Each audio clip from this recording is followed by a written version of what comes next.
দেশে একের পর এক হতাশা, বিনোদনের জন্য খুঁজছে জায়েদ খানকে ভক্তরা। কোথায় রয়েছে এই অভিনেতা? বিস্তারিত জানতে ভিডিওটি দেখুন। জায়েদ খানের নায়িকা সায়ন্তিকা এবার বিধানসভায় জিতেছে, তবে তার পা ফুলে গেছে। প্রচুর হেঁটে হেঁটে পা ফুলে গিয়েছিল। কষ্ট করেছে বলেই কেষ্ট মিলেছে।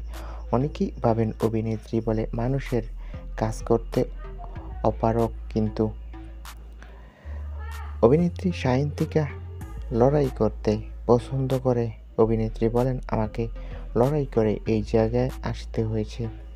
তবে অনেক ভক্তরা জায়েদ খানকে খুঁজছে, কারণ বর্তমানে জায়েদ খান লাপাত্তা।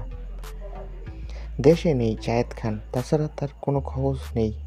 অনেকে তাকে বিনোদনের জন্য খুঁজছে।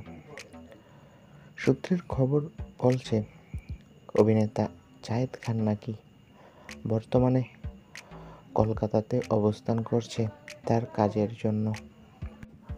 কলকাতাতে তার কাজ শেষ হয়ে গেলে আবারও দেশে ফিরবে। তো বন্ধুরা, জায়েদ খান বর্তমানে কলকাতাতে রয়েছে। এই আপডেটটি জেনে তোমাদের কেমন লাগলো কমেন্ট করে জানাও। ধন্যবাদ।